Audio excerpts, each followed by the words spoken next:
है, जिनके घर गोबर के अंदर से लाखों रुपए निकले थे गोबर के अंदर से, उनके साला की गिरफ्तारी हुई, अनुकल्प मिश्र की गिरफ्तारी हुई है। आपको चंपत राय का जो ड्राइवर था रमाशंकर यादव उर्फ टिन्नू यादव, बताइए 15-20 हज़ार महीना पर ड्राइवर का काम करता था। हमारे समाज में चढ़ावा देने की परंपरा बहुत ज़्यादा है। भले आपके पास 100 रुपया हो, लेकिन मंदिर जाएंगे तो 20-30 रुपया दान करके ही आएंगे।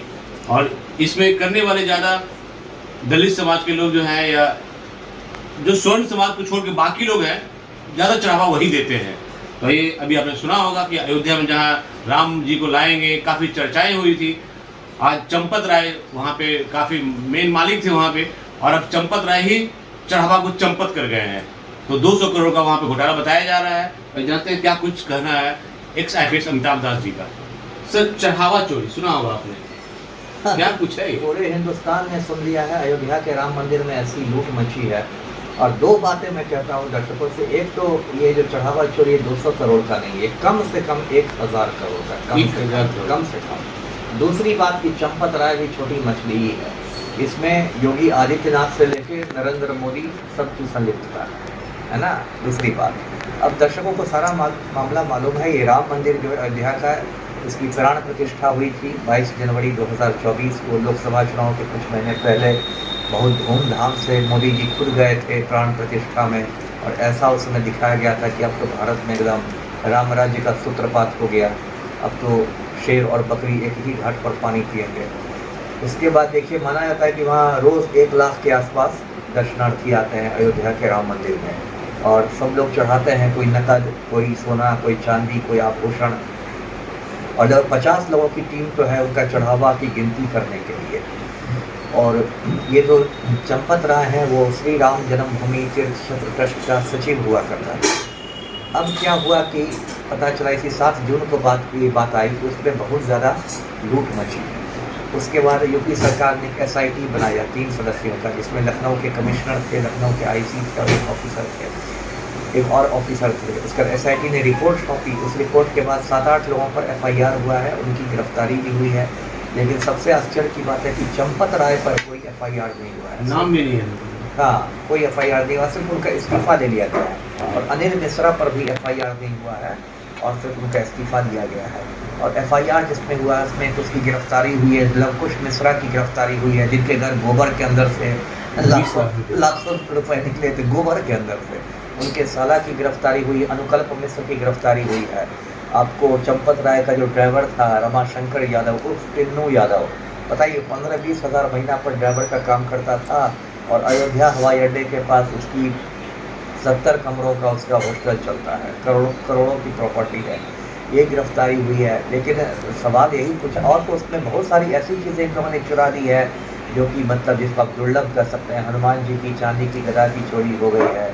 राम जी की मतलब चरण पादुकाएँ जो होती हैं चांदी की, हम लोग बचपन में सुनते थे दादी से किस्सा, राम जी वनवास में गए थे तो भरत जी चरण पादुकाओं को रख के ही शासन करते थे, तो चरण पादुकाएँ भी चली गई। जो रामशिला होती हैं सोने चांदी की, इनके 1200 से ज़्यादा रामशिलाओं की चोरी हुई है।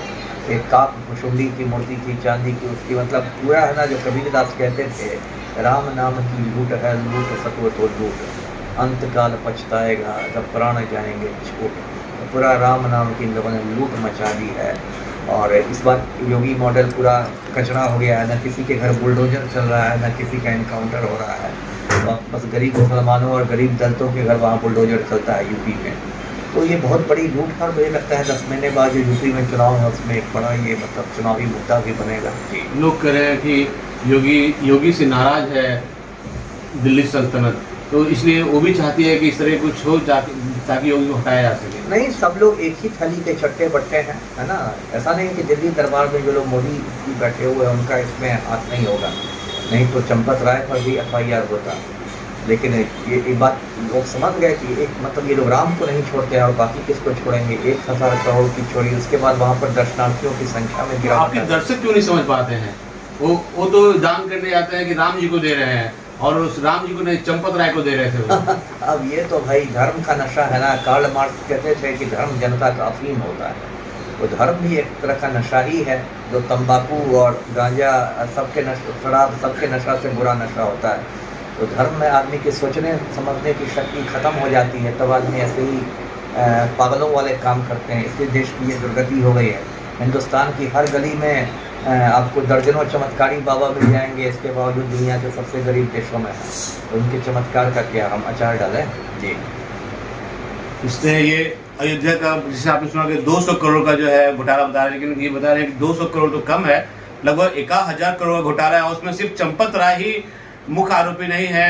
इन्होंने बताया कि योगी से लेके आपको मोदी तक जो है सब संलिप्त है, इसीलिए चंपत राय पे FIR नहीं हो पाया है। तो आप क्या कुछ कहते हैं इसको लेके, और समाज के जो लोग हैं वो बार बार समझ क्यों नहीं पा रहे हैं?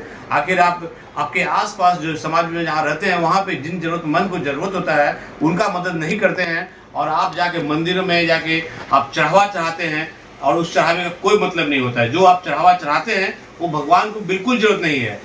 एक बात आप सोच लीजिएगा, भगवान को चढ़ावे की जरूरत नहीं है, भगवान को आपकी इंसानियत की जरूरत है जो आप में मरता जा रहा है। और आप चढ़ावा सिर्फ और सिर्फ वहाँ के पुजारियों के लिए, वहाँ के संयोजक के लिए और दूर बैठे जो उसके संरक्षक हैं उनके लिए है।